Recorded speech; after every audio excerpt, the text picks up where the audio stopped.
मध्य प्रदेश सरकार ने सरकारी नौकरियों को लेकर एक बड़ा और अहम फैसला लिया है, जिसने हजारों उम्मीदवारों को राहत दे दी है। मुख्यमंत्री डॉक्टर मोहन यादव ने सरकारी सेवा में भर्ती से जुड़े उस नियम को खत्म करने का निर्देश दे दिया जिसमें 2 से अधिक बच्चों वाले उम्मीदवारों को सरकारी नौकरी के लिए अयोग्य माना जाता था। इस फैसले के बाद राज्य में लंबे समय से लागू यह विवादित प्रावधान अब पूरी तरह खत्म कर दिया गया है। सरकारी आदेश के मुताबिक प्रस्तावित मध्य प्रदेश सिविल सेवा नियमों के ड्राफ्ट से इस शर्त को हटा दिया गया और इसे तुरंत प्रभाव से सरकारी भर्ती पोर्टल से भी हटाने के निर्देश जारी कर दिए गए हैं। यानी अब राज्य में 2 से अधिक बच्चों वाले उम्मीदवार पर भी सरकारी नौकरी के लिए आवेदन कर सकते हैं और भर्ती प्रक्रिया में शामिल हो सकेंगे। यह फैसला उन हजारों परिवारों के लिए बड़ी राहत लेकर आया जो इस नियम की वजह से पहले सरकारी नौकरियों से वंचित रह जाते थे।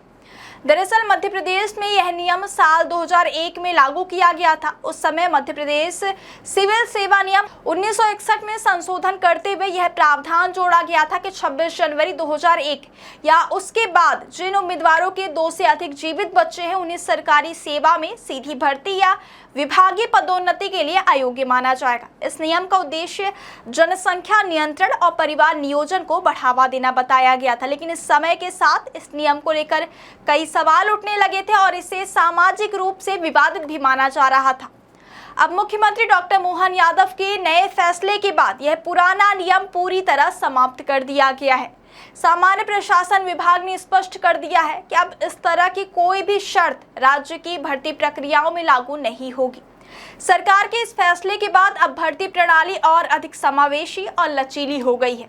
इस बदलाव के बाद सबसे बड़ा असर उन अभ्यर्थियों पर पड़ेगा जिनके परिवार में 2 से अधिक बच्चे हैं, लेकिन वे अब तक इस नियम के कारण सरकारी नौकरी के लिए आवेदन नहीं कर पा रहे थे। अब वे भी राज्य की सभी सिविल सेवा और अन्य सरकारी भर्तियों में हिस्सा ले सकेंगे। सरकार का मानना है कि नौकरी के लिए योग्यता का आधार शिक्षा, कौशल और प्रदर्शन होना चाहिए, न कि परिवार में बच्चों की संख्या। इस फैसले को प्रशासनिक सुधार की दिशा में एक बड़ा कदम माना जा रहा है। अब सरकारी भर्ती पोर्टल को भी अपडेट किया जा रहा है ताकि पुराने सभी नियम से जुड़े सभी शर्तों को हटाया जा सके। इससे भर्ती प्रक्रिया और अधिक पारदर्शी और सरल बनने की उम्मीद है।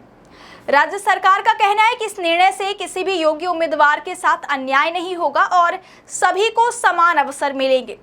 यह फैसला उन उम्मीदवारों के लिए भी महत्वपूर्ण है जो लंबे समय से सरकारी नौकरी की तैयारी कर रहे हैं। विशेषज्ञों का मानना है कि इस बदलाव से भर्ती प्रक्रिया में अधिक भागीदारी बढ़ेगी और योग्य उम्मीदवारों को बेहतर अवसर मिलेंगे।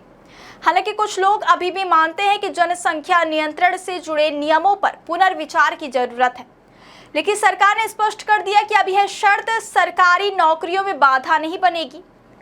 कुल मिलाकर यह निर्णय राज्य की भर्ती नीति में एक बड़ा बदलाव माना जा रहा है। जहां पहले 2 बच्चों की सीमा एक सख्त शर्त थी, वहीं अब यह पूरी तरह समाप्त कर दी गई है। इस फैसले के बाद मध्य प्रदेश में सरकारी नौकरी की तैयारी कर रहे युवाओं के लिए नए अवसरों के दरवाजे खुल चुके हैं और अब भर्ती प्रक्रिया केवल योग्यता और प्रदर्शन के आधार पर आगे बढ़ेगी, न कि पारिवारिक स्थिति के आधार पर। आपकी इस खबर के बारे में क्या राय है, हमें कमेंट में जरूर बताएं।